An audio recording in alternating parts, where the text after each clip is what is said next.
Welcome to Caldwell County Today. I'm Paige Counts, Public Information Officer for Caldwell County. Joining me today, we have Keith Smith and a very special guest, Ross Carter, who's a playwright. Welcome, gentlemen. Nice to be here. Keith, I'm going to let you do the HUB. Tell us about what play you have coming up, and then we'll get to Ross and the creative process. Well, we're performing Ross's play that he wrote, Madam Buttermilk. It's coming up soon. Tickets are still available, but they're selling well, so we want you to get your tickets. The show runs March 23rd, 24th, 25th. That's a Thursday through Saturday. Then the next Thursday through Saturday, March 30th, 31st, and April the 1st. It's at 7:30 nightly, but it is dinner theater, so we are catered by Daniel Boone Inn, and the meal starts at 6:30. And I'll go ahead and give you the menu now to get people to whet their appetites, literally and figuratively. We have fried chicken, country ham, green beans, mashed potatoes and gravy, stewed apples. So it's a good country meal for a good country show. And corn dogs and elephant ears. Yeah, and when you get to the play, yeah, I love it, yeah. So we may have having a few of those, who knows, at some point. But the way to get tickets is to one of three ways, and we always talk about this. You can actually go by the HUB box office, the HUB Station box office. You need to go in there and look around. It's been renovated so nicely anyway. But it's 145 Cedar Valley Road, up the road off 321 from the Highway Patrol Station. And Addie Cardwell is the HUB manager, and she'll take care of you. Buy your tickets there, or you can buy them by calling her at 828-726-8871. But recently, the most accessible and convenient way is to go to either the Hudson Town website or the HUB Station website and go to the link for tix.com, tix.com. Tickets are $37 for the play and dinner, $19 for the play only.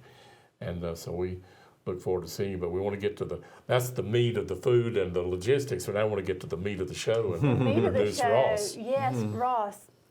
Madam Buttermilk, where did that inspiration come from? I mean, this just seems like polar opposites in words there, Madam and Buttermilk. Well, that's exactly right. And the way it came about, I was riding in a car with some friends of mine, and we were talking about opera because I love opera, and my friends do too. One of my friends said, I wish somebody would write an opera set in Kentucky.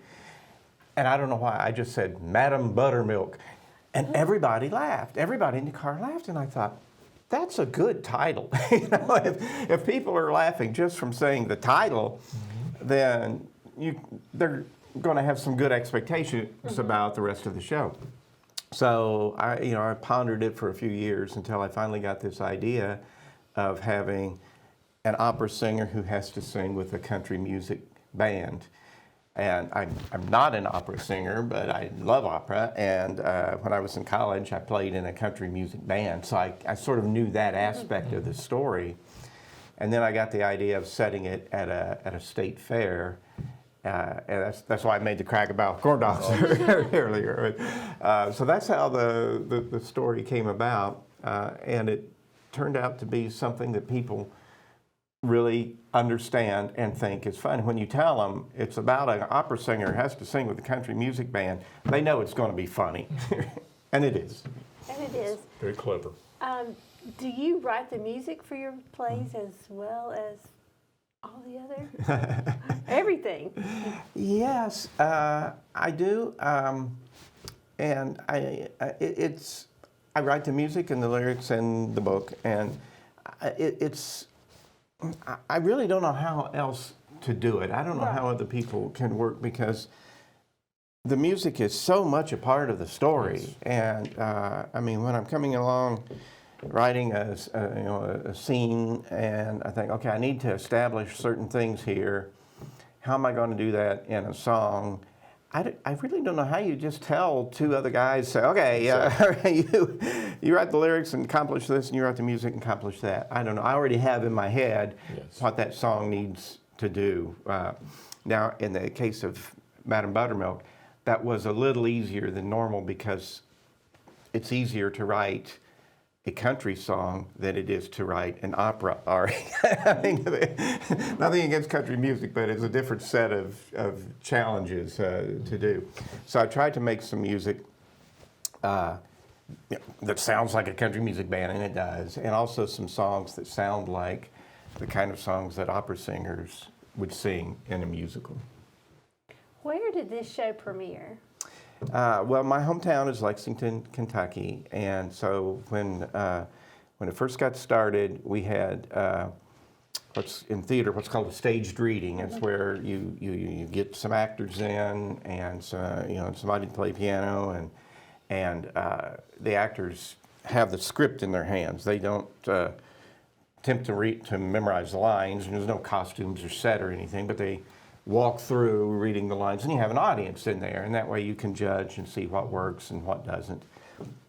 So we did that back in this little theater that I was working at the time, and the play got this huge standing ovation for a staged reading, because everybody just laughed so hard. I mean, people were just holding their sides; they were laughing so hard at it. So then we moved over to Barter Theatre in Abingdon, Virginia, and got into their play development program, where we were working with really experienced actors and directors, and they helped guide the development of the play so until it reached the point that it's at today.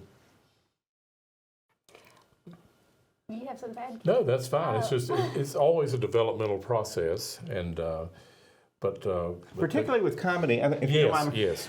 Because I mean, you can analyze comedy, but it's still a subtle business. I mean, sometimes you think of a joke, this is the funniest thing, and I can't wait to see what happens when this, and it just nothing, just dead. And then sometimes you write a line, and I don't think it's particularly funny, but I'll put that line in and see what the actors do with it, and it's hilarious, and it brings down the house. So you have to have, with comedy, you have to have this development process of trying it out with different performers, different audiences, getting feedback to find out what is funny. Now, we had a lot of performances early on, and I went to every one to sit in the audience so I could see what people were laughing at and see what was working and what doesn't, so that I could keep refining the script and making it as funny as it is today. So it's not a situation in which you just sit down and say, I think I'll be funny today. And Exactly. It's a process. There's a craft to it. There's technique. There are things that you do to make people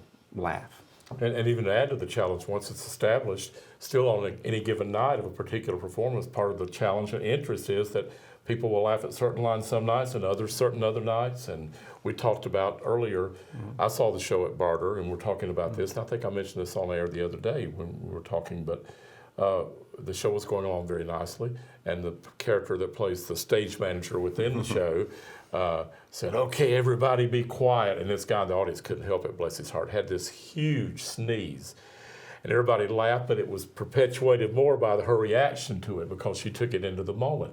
And that's what theater is, living in the moment. Then other characters came on and built on that sneeze, and it just took it to a different level. So that's part of the beauty of all this process. Those same actors, one night, I don't know, they were there. There's a scene where they're arguing, and they, for some reason, started wrestling. They hadn't done it before. I don't know.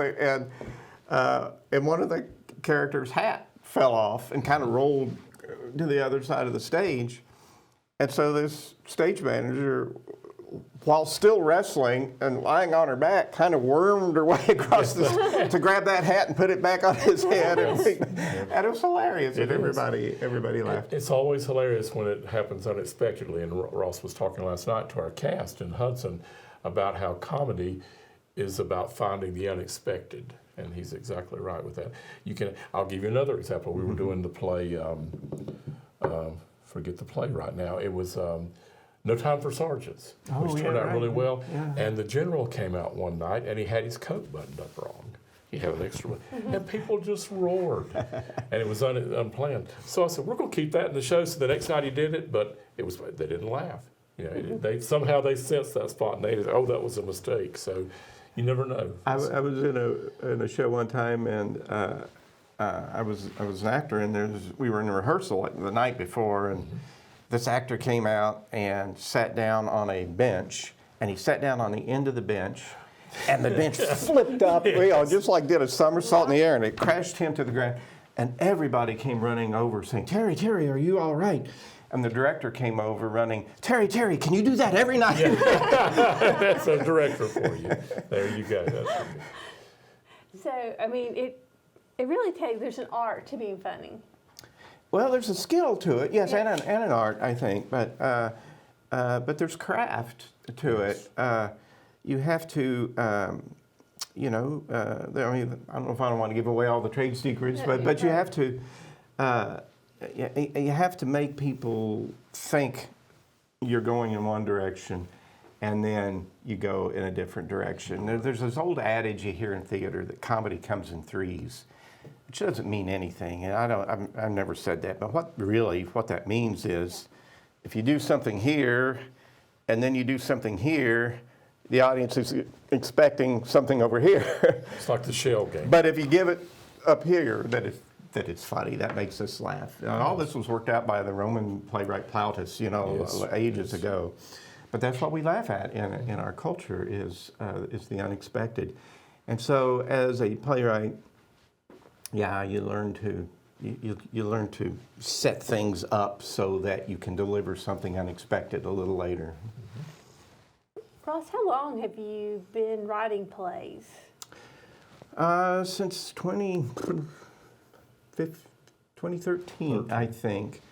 I've been writing other things all my life, and I got involved in theater sometime before then. And there's a kind of a standard progression that playwrights go through. You start off acting, and then you become a director, and then you start writing plays. So when I started writing, I had some background in theater. I mean, I knew what goes on in a production, what goes on backstage, how long it takes to do a costume change, what kind of set changes can you expect a theater to do. That's all those mechanics about plays I already knew from my background before I started writing. So when I got the idea from Madam Buttermilk, but I had never written a comedy, and I thought this is such a good idea.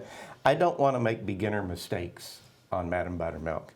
I need to write another play for practice and see how that turns out and see if I can write jokes. So I wrote another play, a farce, and without the intention of doing anything with it other than just for practice. And lo and behold, it got produced. So I was really surprised at that. So that's kind of how I got into this career, and then it's just been so much fun to see people laugh. I can't stop. It's addictive. I always say I never met a person who didn't like to laugh. And there's just something about making an audience laugh there's nothing like it. If I can give an analogy here, Sure. I enjoy reading about nuclear physics. So all these little particles, and there are forces that get carried out by particles. So like gravity has gravitons, light has photons. I think comedy has laugh-ons, right? I like that. You're on stage, and you do things, and you just emit all these laugh-ons, and then here they come to the audience, and the most amazing thing, you can have an audience, 400 or 500 people, and they all have this physical reaction at the same time, doing the same thing. I don't know of any other human activity that can do that. When you don't touch them, there's nothing. It's just you do something, and the whole theater erupts into laughter at the same time. That's so much fun. There's another side to that, of course, and that is, if you're doing a comedy, everybody knows why they're there. These people paid money to come and sit down there and laugh. And if you don't make them laugh, it's pretty clear that something has gone wrong. With the drama, you can always say, well, I was trying to make people think about something, and can you tell if they're thinking about it? You can't tell. Look at it, but you can tell if they're laughing. The litmus test is there for that. And that's one thing about live theater, again. You can watch something very funny on TV and be alone in your living room, and it's funny, but there's something about that mutual group build-up, that symbiosis first between the audience and the people on stage, but also amongst the audience. And it just grows its own energy and builds and builds. That's why I keep always talking about pacing shows.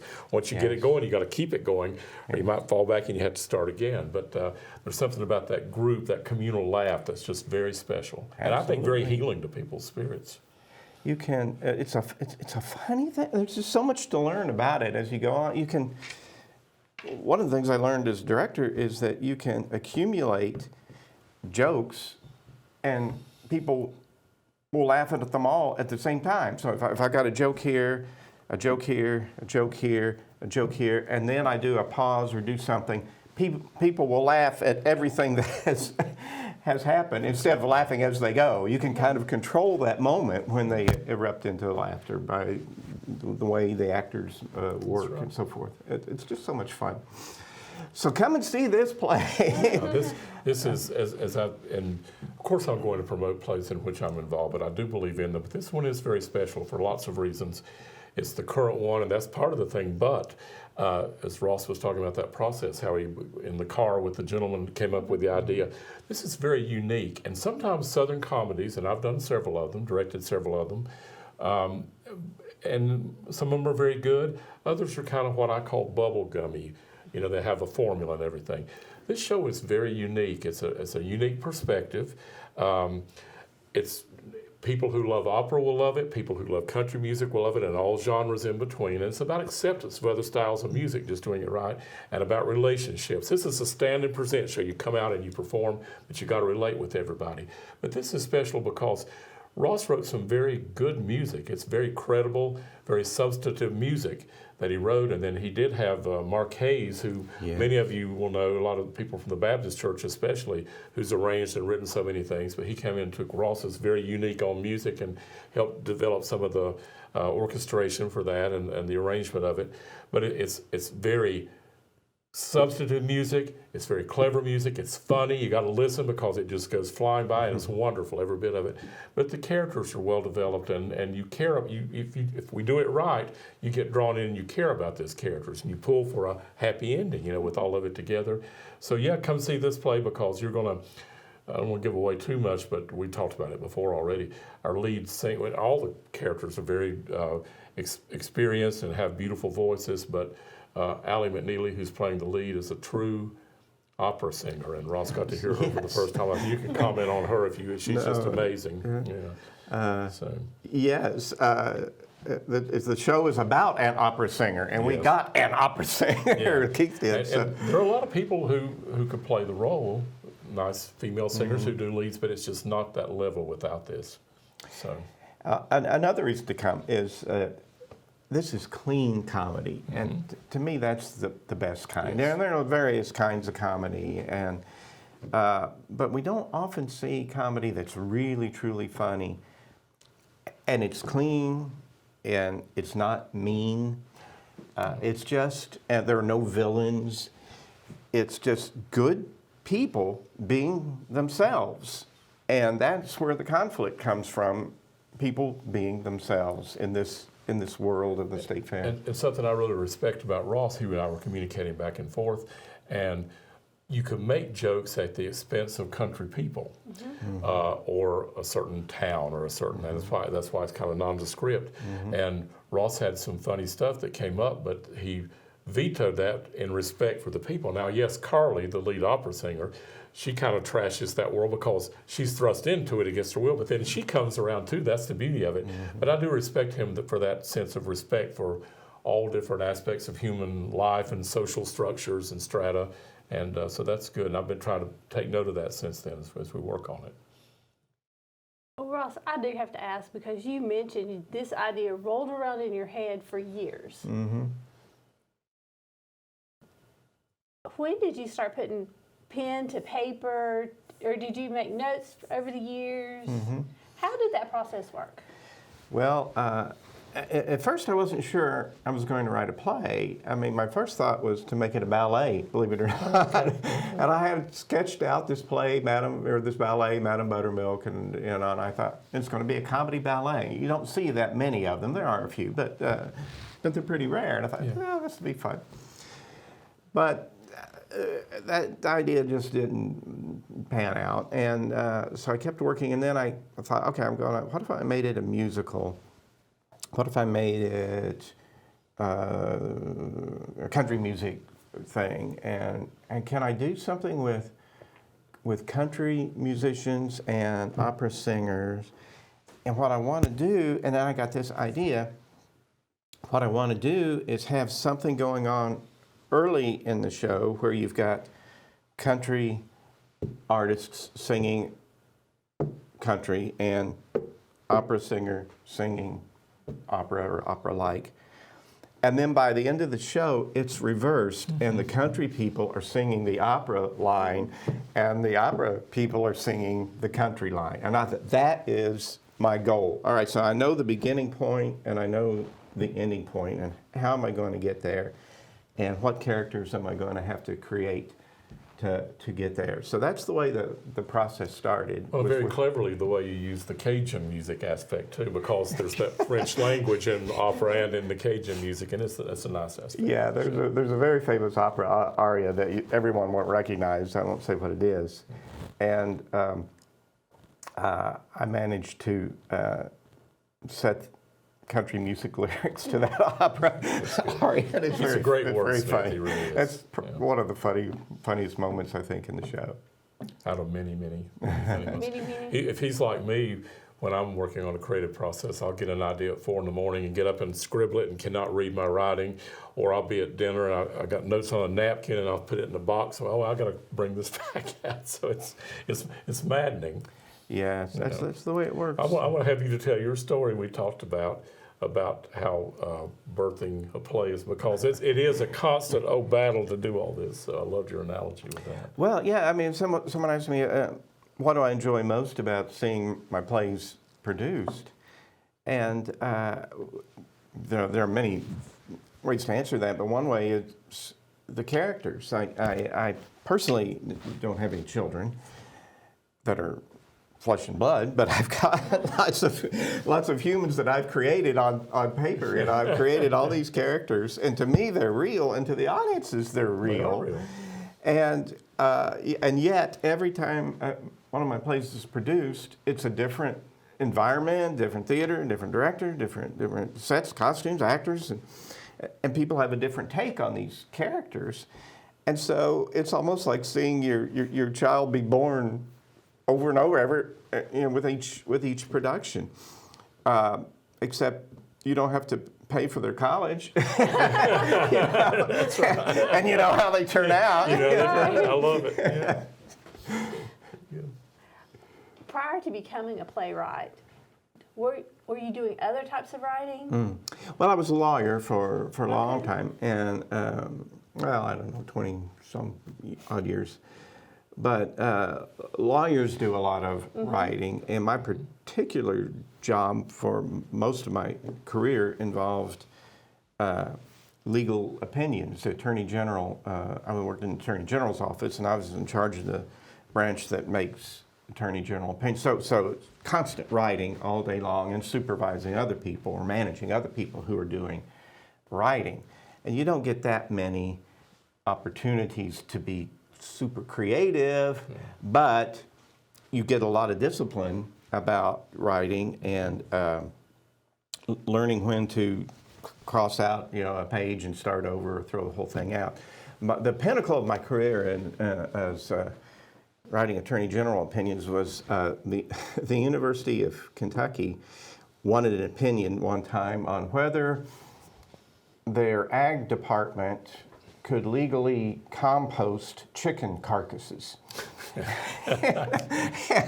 there was this law that said, here's how you'd have to dispose of animal carcasses. And they didn't want to do it that way. They wanted to compost them as part of their experiment. And they said, can we do this legally? So I went through all the analysis, and I came to my concluding sentence at the end. So yes, the University of Kentucky may compost chicken carcasses without running afoul of the law. I love it. Yes. And somehow it got through review. It went out. I thought surely somebody will stop this before it goes out, but they didn't. So. That's his first day as a comedy writer. That's it. That's where it began. Yes. And I think with Hudson, I think we developed a theme with lawyers. Charlie Finkel, who was the lead in To Kill a Mockingbird, was a lawyer for 45 years. And we have Ross, who about half that time was a lawyer. And there's a gentleman in Hickory, a lawyer, who's a fine actor. I've been trying to get to do a show, so maybe that will be the third concluding part, Bill Morgan. We'll talk to you about that later for some show. But anyway. Okay. Yeah. Well, we're very used to thinking on our feet and saying things when we don't really know whether they're true or not. You got to go and move. That's right. And that's the way on stage. You got to go and move, whatever's happening. Live in the moment and keep going. Yes. Ross, you're here with us today, and how many of your when a company is producing your plays, how often do you go and visit that production? Well, I try to go to all of them, but I have to say we took a big hit with COVID, and particularly with Madam Buttermilk. I mean, it takes a long time to get a play going and get the word out and get where different theaters are doing it, and we were just almost to that, to that turning point.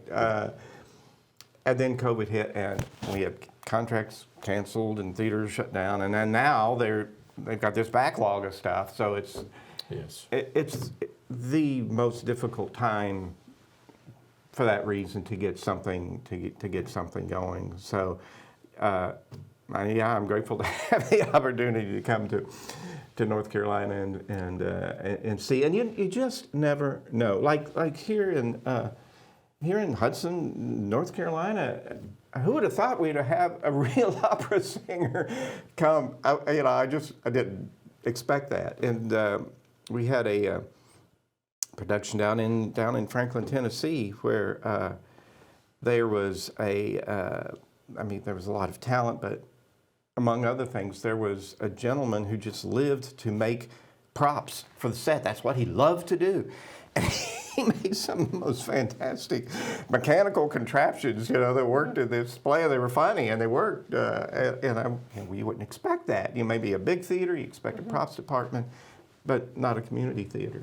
So it's always a joy to see what happens in community theaters, particularly. And if I'm not mistaken, you said earlier that this is the first production of Madam Buttermilk in North Carolina.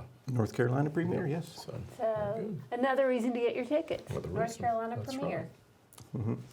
Well, it's a comedy, and we've both been around theater long enough to know that comedies, ticket sales increase. I mean, maybe people don't go opening night, maybe they don't go the second night, but by the third night, everybody in town knows this is a funny show.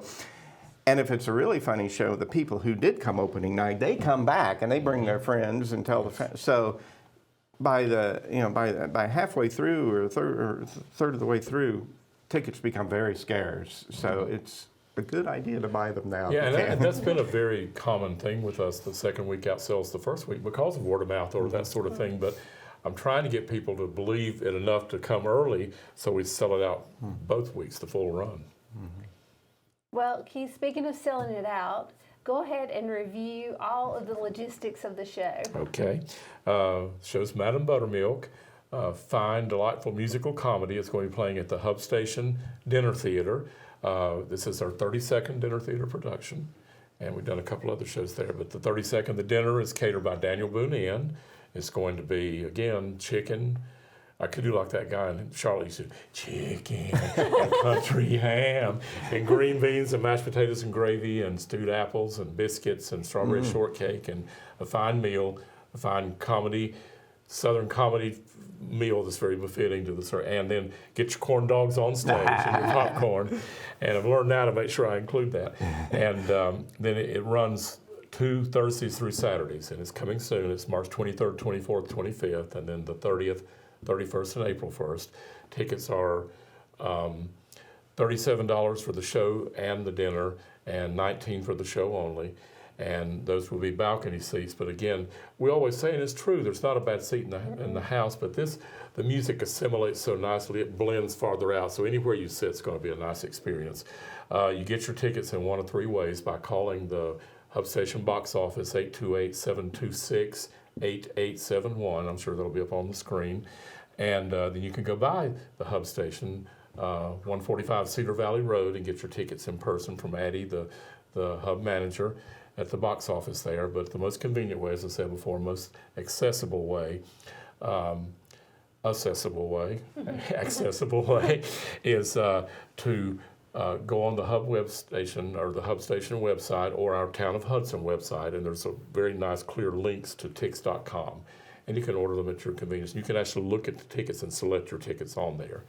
And again, you know, I say it all the time, I don't want to seem pretentious with it, but people don't realize what they're missing with live theater in general and local live theater. We have a lot of nice theater in the area, but I'm very proud of what we do at the HUB Station, proud of Ross and his work, and it's been great getting to collaborate with him finally. He mentioned about the thing with COVID.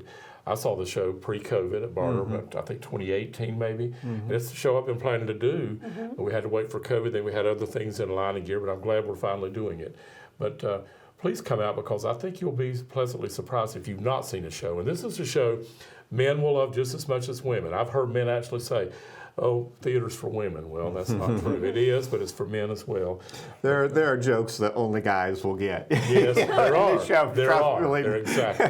And I love the line where Ford's talking about he's trying to get their music, and they're at the State Fair, and boy, they finally hit the big time. They get to open for Earl Conway, the country star, and he says, you know, we've been thinking about things like marriage and raising a family and little things like that. That, you know, then later it returns full circle. He realizes what really is important. So that's another nice arc that's within the show. Yeah. But please do come out. You'll thank yourself you did, and it's worth coming out just to see Carly's aria at the end of Act 1, which she so nicely wrote. She does a wonderful job with that song. It's People will be what we blown call away. a star turn in theater. It's where, you know, you just send the main actor out on stage, say the stage is yours and nobody else. We got this big long song. Show them what you can do, and boy, she does. And we've got three sections of the stage. Certain scenes play within. The mid stage is like the actual performance stage within the show. Then there's a backstage area that's on stage. But I told her with this song, she doesn't have to stay contained. She needs to take center stage for that ending, and she does. So that's good. So lots of reasons to come and see the show. Yeah. Dinner. You might see Paige will be there one night. You can come see her. I'm sure that's motivation. We'll try to find corn dogs and T-shirts for people if they really want it. I don't know. I do enjoy a good corn dog. Yeah. Good being the key word. Good being the key word. Thank you both for being here today. Thank you. Thank you. And thank you for watching Caldwell County Today.